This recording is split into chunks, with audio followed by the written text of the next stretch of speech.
Hello बच्चों। तो आपकी प्रिपरेशन बहुत अच्छी चल रही होगी 10th बोर्ड एग्ज़ाम की। अ, अभी फ़िलहाल मिड टर्म एग्ज़ामिनेशन समाप्त हुए हैं आपके स्कूलों में और प्री बोर्ड की एग्ज़ामिनेशन की डेट भी लगभग दिसंबर में आ जाएगी आपके साथ। और जो हमारे बोर्ड के एग्ज़ाम होने हैं वो 15 फरवरी के आसपास रहेंगे, जो हर वर्ष की भांति रहता है। तो समय हमारे पास बहुत कम है और सिलेबस लगभग आपका समाप्ति की ओर होगा। तो अब सिलेबस जैसे-जैसे आप खत्म करेंगे वैसे-वैसे आपके एग्ज़ाम्स की डेट भी पास आती चली जाएँगी, तो आपका जो अभ्यास कार्य है वो ज़रूरी होना है। तो अभ्यास जो है, जो प्रैक्टिस जो है आप कैसे कर सकते हैं? प्रैक्टिस सेट के माध्यम से कर सकते हैं, सैंपल पेपर के माध्यम से कर सकते हैं या फिर जो पीवाईक्यूज़ होते हैं, जो प्रीवियस ईयर क्वेश्चन पेपर होते हैं, उनके माध्यम से आप लोग कर सकते हैं।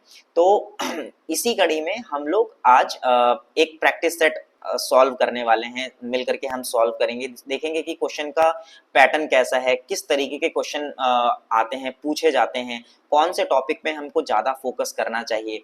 इन सभी के बारे में हम इस जो जो हमारा प्रैक्टिस सेट है, जो सैंपल पेपर है, उससे ज्ञात हो जाएगा।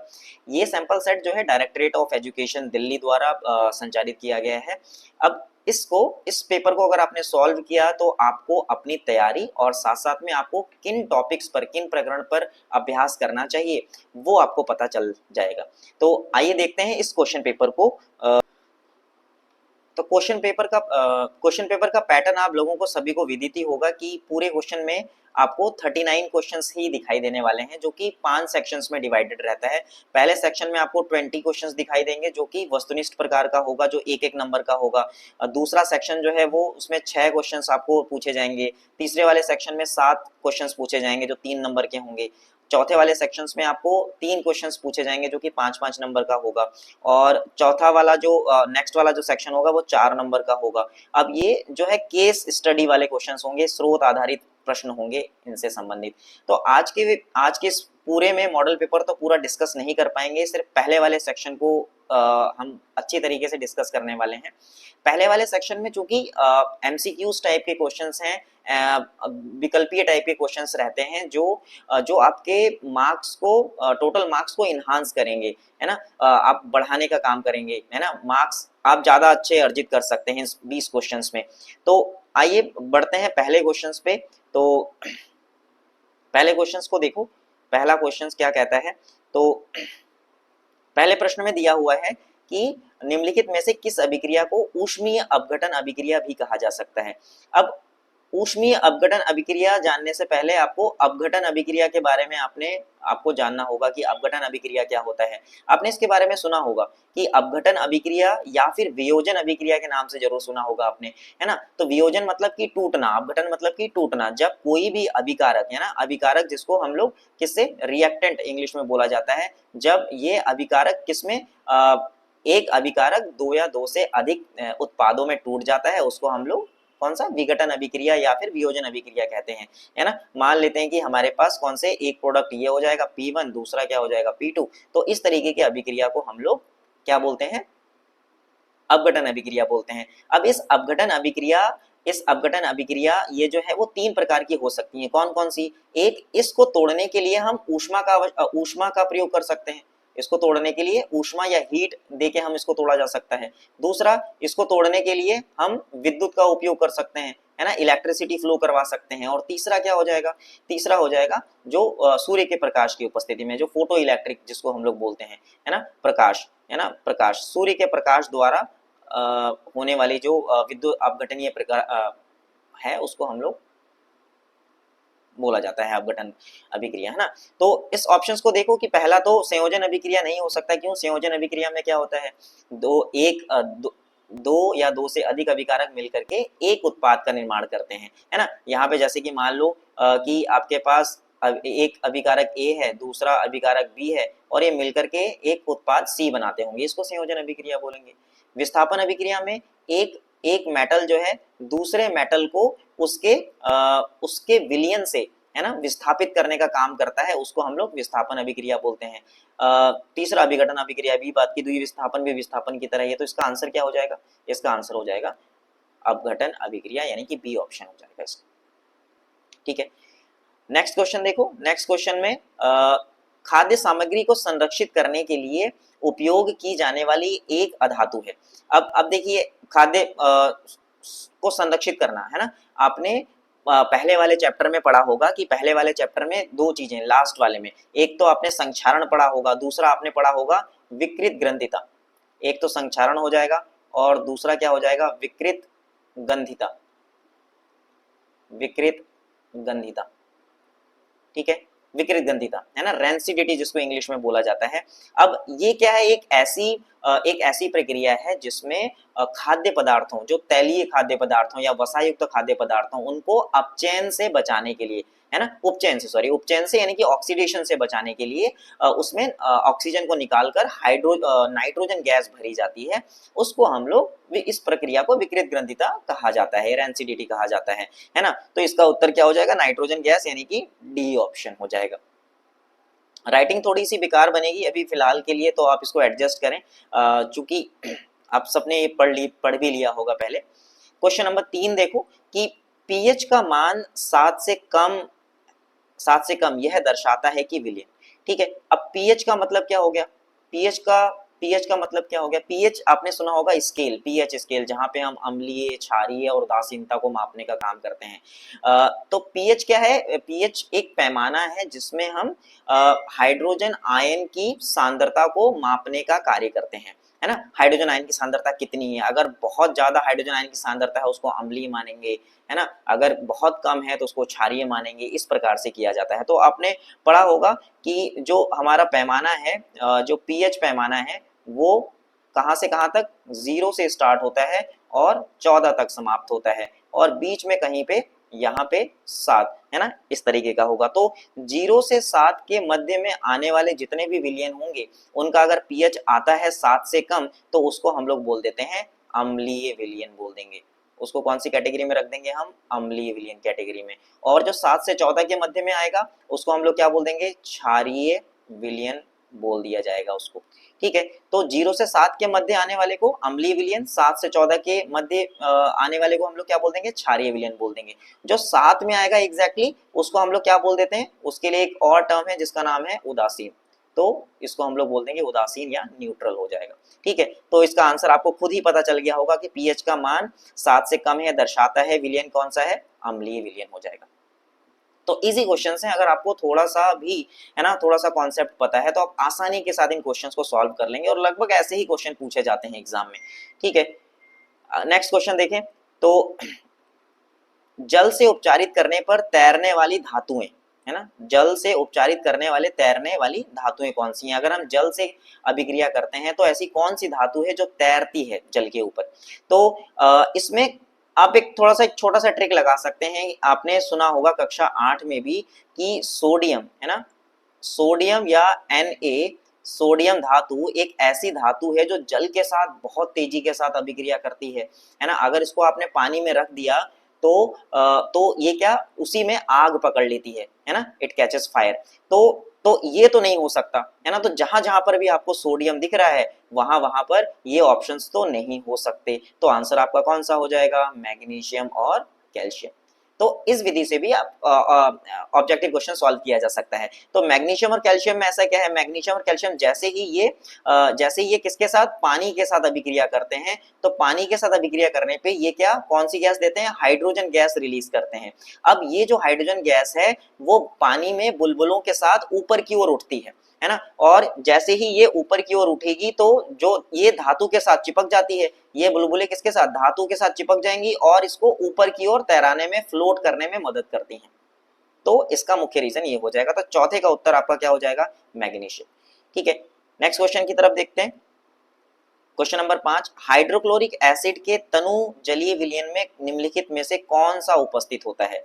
अब देखो, हाइड्रोक्लोरिक एसिड के तनु जलीय विलयन में, है ना, मतलब कि आप क्या कर रहे हो, आपके पास एक यहाँ पे आपको क्या दिया हुआ है, जल दिया हुआ है ना। इस जल में आपको क्या मिलाना है, इस जल में ये आपके पास H2 है, इसमें आपको क्या मिलाना है, इसमें ऐड करना है आपको HCl, ठीक है। और आपको पता है कि जो HCl है जलीय में या जल में घुलने पे, है ना, ये क्या देता है, H+ और Cl नेगेटिव आयंस देते हैं, है ना। अब ये जो H प्लस आयंस हैं, ये अकेले नहीं रह सकते, तो ये पानी के मॉलिक्यूल के साथ H2O के साथ ये क्या बना लेते हैं, H3O पॉजिटिव आयंस बना लेते हैं, है ना, इस प्रकार से रहते हैं H3O पॉजिटिव और ये Cl नेगेटिव आयंस के रूप में। तो ऑप्शन नंबर कौन सा हो जाएगा, पहला ऑप्शन जो है इज अ करेक्ट आंसर।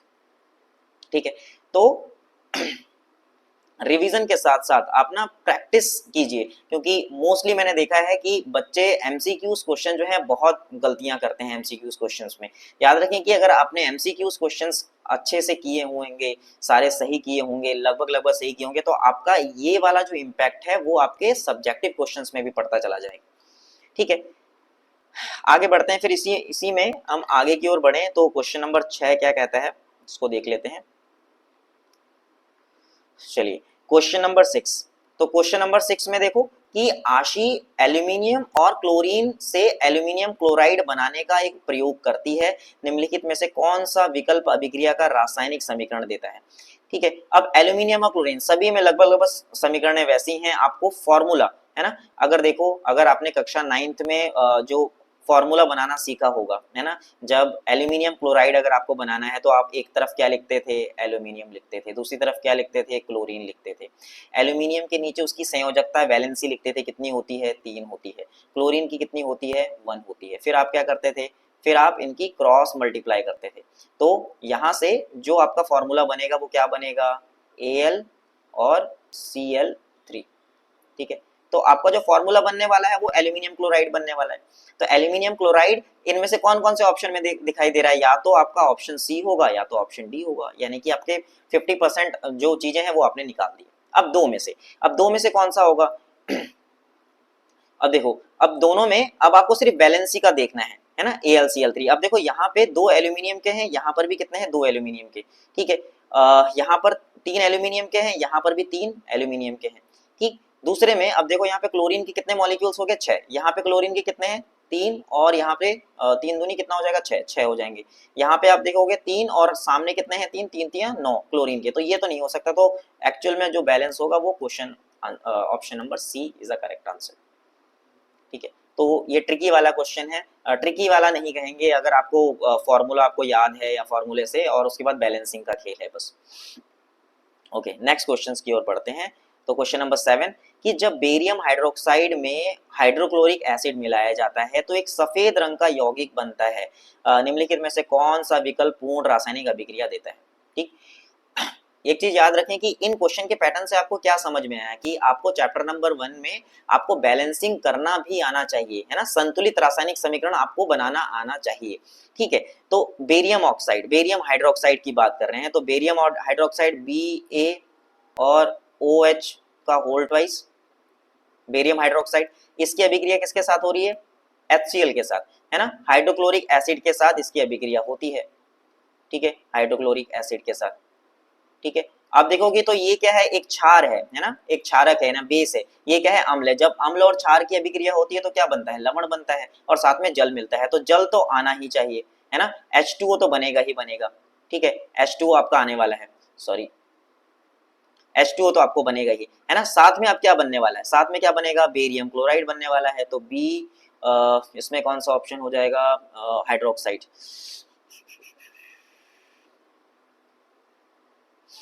तो आपका ऑप्शन कितना हो जाएगा, Ba बेरियम क्लोराइड, यानी कि BaCl2 प्लस H2, ये वाला ऑप्शन। किसी में दिख रहा है BaCl2, यहाँ पे दिख रहा है, और H2।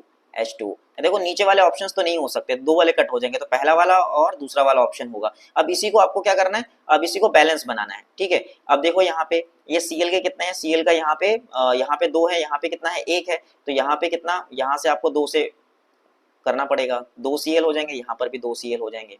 ठीक है, और हाइड्रोजन के कितने हो जाएंगे, देखो यहाँ पे हाइड्रोजन के यहाँ पे 2 और यहाँ पे 2, 4 हो जाएंगे। यहाँ पे हाइड्रोजन के कितना है, सिर्फ 2, H2O है, तो यहाँ पे 2 हो जाएगा, यानी कि 2 यहाँ पे हो जाएगा। ठीक है, तो 2H2O हो जाएगा, तो आंसर आपका ये वाला हो जाएगा, बी ऑप्शन। ठीक है, इजी पीजी, है ना। समीकरण संतुलित करना आना चाहिए, अगर आपने समीकरण संतुलित कर दिया तो आपके मार्क्स, आप देखो कि समीकरण संतुलित में आपके 2 मार्क्स आपके कंफर्म हो जाएंगे। ठीक है, आगे की ओर बढ़ते हैं। क्वेश्चन नंबर 8 में पौधों में अवायवीय श्वसन द्वारा कौन से उत्पाद प्राप्त होते हैं। अब अवायवीय श्वसन के लिए अगर आपको याद हो कि श्वसन वाली प्रक्रिया में क्या क्या चीजें होती हैं, जो श्वसन आपने चैप्टर जैव प्रक्रम वाले चैप्टर में आपने देखा होगा कि श्वसन जो है वो दो प्रकार के होते हैं। कौन कौन से? श्वसन जो ऑक्सीजन की उपस्थिति में होता है और दूसरा ऑक्सीजन की अनुपस्थिति में होगा, है ना, ऑक्सीजन की अनुपस्थिति में होगा, जो ऑक्सीजन की अनुपस्थिति में होता है। ठीक है, ऑक्सीजन की जो अनुपस्थिति में होता है उसको हम लोग अवायवीय श्वसन बोलते हैं, जो उपस्थिति में होता है उसको वायवीय श्वसन बोला जाता है। तो अनुपस्थिति में होने वाले में आपने देखा होगा ऑक्सीजन की अगर उपस्थिति में होता है तो वो क्या देता है, कार्बन डाइऑक्साइड देता है, साथ में जल देता है, साथ में ऊर्जा मुक्त करता है। लेकिन अगर अनुपस्थिति की बात करें तो अनुपस्थिति में क्या होगा अनुपस्थिति में क्या बनाता है, एथेनॉल बनाता है। अनुपस्थिति में क्या बनाएगा, एथेनॉल बनाएगा, यानी कि C2H5OH बनाता है। साथ में क्या देता है, कार्बन डाइऑक्साइड देता है, साथ में क्या देता है, जल या ऊर्जा देता है, जिसको H2 बनाएगा, ऊर्जा, यहाँ ऊर्जा लिख देते हैं। ठीक है, कुछ इस तरीके से। तो प्रोडक्ट आपको याद रखने हैं। वैसे पौधों में अवायवीय श्वसन जो है वो आपको कम दिखाई देगा। मुख्य रूप से अवायवीय श्वसन जो है आपको किसमें दिखाई देते हैं, ईस्ट कोशिका में आपको दिखाई देते हैं, है ना। तो इसका उत्तर क्या हो जाएगा, इसका उत्तर हो जाएगा एथेनॉल, कार्बन डाइऑक्साइड और ऊर्जा। ठीक है, नेक्स्ट क्वेश्चन, क्वेश्चन नंबर 9, भोजन का पाचन मानव पाचन तंत्र के किस अंग से प्रारंभ होता है। इसका आंसर तो आप वैसे ही दे सकते हैं। देखो सबसे पहले मुख गुहा में ही भोजन का पाचन होता है, तो मुंह में लार की उपस्थिति के कारण, बिल्कुल सही जवाब हो जाएगा आंसर ए, है ना। लार की उपस्थिति, लार क्या करता है, लार स्टार्च, लार में क्या उपस्थित रहता है, कौन सा, टाइलिन एंजाइम या सलाइवरी एमाइलेज एंजाइम उपस्थित रहता है। ये क्या काम करता है, ये भोजन में उपस्थित स्टार्च को, ठीक है, भोजन में उपस्थित स्टार्च को किसमें परिवर्तित करता है, माल्टोज में परिवर्तित करने का कार्य करता है। तो यहीं से ही भोजन में उपस्थित कार्बोहाइड्रेट का पाचन स्टार्ट हो जाता है। तो ऑप्शन नंबर 9 का ए ऑप्शन हो जाएगा। ठीक है, अब देखिए क्वेश्चन नंबर 10 में, क्वेश्चन नंबर 10 क्या कहता है कि उत्सर्जन तंत्र में लेबल वाले भाग एक्स का क्या महत्व है। ये वाला भाग की बात कर रहा है ना, इस वाले भाग की। तो ये वाला भाग आपको पता है, ये वाला भाग आपको पता है, ये कौन सा है, ये ब्रक हो गया, ये ब्रक नलिका हो गया। ये वाला जो एक्स वाला भाग है इसको हम लोग क्या बोलते हैं, ये हो जाएगा आपका क्या, मूत्राशय, है ना, यानी कि मूत्र को इकट्ठा करने का काम, मूत्राशय, यूरिनरी ब्लैडर जिसको बोला जाता है। तो यह मूत्र उत्पन्न करता है, रक्त से अपशिष्ट को फिल्टर करता है, मूत्र करने तक मूत्र को संग्रहित रखता है। तो ऑप्शन नंबर सी हो जाएगा करेक्ट आंसर। देखिए क्वेश्चंस जो हैं वो जो डायग्राम बेस्ड क्वेश्चंस, या कहें कि डायग्राम आपसे बनाने को देगा या उसको बनाया हुआ होगा, उसमें आपको लेबल किया हुआ कोई चीज का फंक्शन बताना पड़ेगा या उसका नाम बताना पड़ेगा, यही उसका कार्य रहेगा। ठीक है, तो इस तरीके से क्वेश्चन नंबर 10 यानी कि 10 क्वेश्चन हमने सॉल्व कर लिए हैं। आइए आगे की ओर बढ़ते हैं क्वेश्चन नंबर 11 में। अब देखिए क्वेश्चन नंबर 11 में क्या बोल रहा है कि निम्नलिखित में से कौन सा आनुवांशिक भिन्नता का उदाहरण है। आनुवांशिक मतलब कि क्या, हेरिडिटी, है ना, इंग्लिश में इसको क्या बोला जाता है, हेरिडिटी बोला जाता है ना। आनुवांशिकता मतलब transmission of characters from one generation to the another generation, मतलब जो हमारे लक्षण है, लक्षणों का एक पीढ़ी से दूसरे पीढ़ी में स्थानांतरण की प्रक्रिया जो होती है, हस्तांतरण की जो प्रक्रिया होती है, उसको हम आनुवांशिकता कहते हैं, है ना। जैसे हमारे मम्मी पापा के जो कैरेक्टर्स होंगे वही हमारे में ही आएंगे, बच्चों में ही आएंगे, है ना। तो किसी एक पेरेंट्स की उसके संतानों में लक्षणों का क्या होगा, लक्षणों का जाना, है ना, उसी को हम लोग आनुवांशिकता बोलते हैं। तो कौन सा होगा, एक व्यक्ति का चोट का निशान लेकिन उसके दोस्त का नहीं, दोस्त और वो जो व्यक्ति होगा वो दोनों अलग अलग, उनके पेरेंट्स जो हैं वो क्या होंगे, अलग अलग होंगे, तो आनुवांशिकता को सवाल ही पैदा नहीं होता। दूसरा, एक व्यक्ति दूसरे से बड़ा है, इससे भी नहीं, बड़ा छोटा इससे कोई खास नहीं होता। रीता मांस खाती है लेकिन उसकी बहन गीता शाकाहारी, ये लक्षण नहीं है कोई।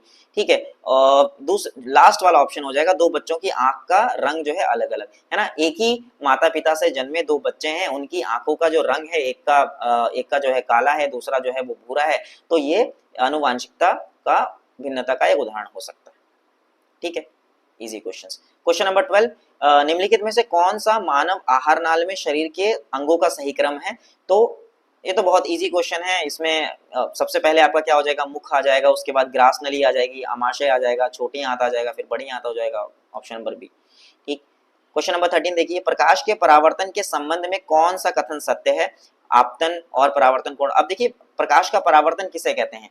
परावर्तन अर्थात जब भी कोई प्रकाश किरण आती है किसी माध्यम से, टकराई और टकरा के वापस उसी माध्यम में चला जाना, है ना, इसको क्या बोलते हैं? इसको प्रकाश का परावर्तन कहा जाता है। ठीक है।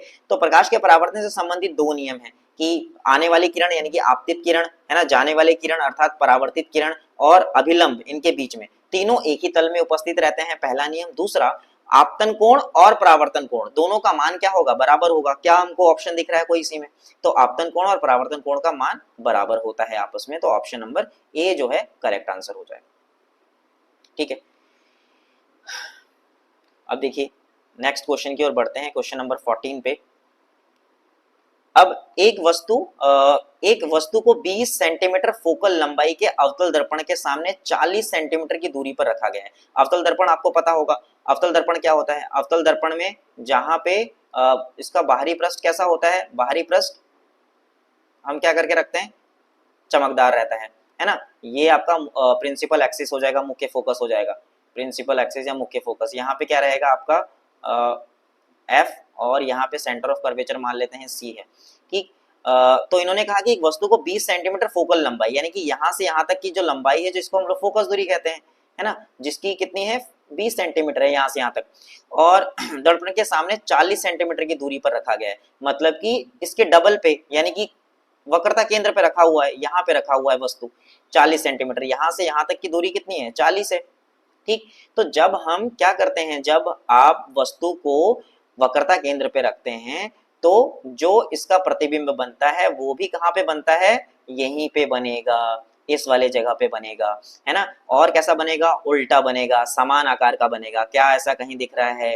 वास्तविक एवं उल्टा और वस्तु के आकार के सामने, है ना। इससे संबंधित, ऐसे संबंधित हमने आपने आप लोगों ने पढ़ा होगा एनसीईआरटी बुक में 5 पोजीशंस दी हुई हैं। उन 5 पोजीशन को आपको ध्यान में रखना है ना। जब वस्तु को हम अनंत में रखेंगे, जब वस्तु को हम वक्रता केंद्र और अनंत के बीच में रखेंगे, जब हम उसको वक्रता केंद्र पे रखेंगे, जब वक्रता केंद्र और फोकस के बीच में रखेंगे, फोकस पे रखेंगे, और फोकस और उसके बीच में।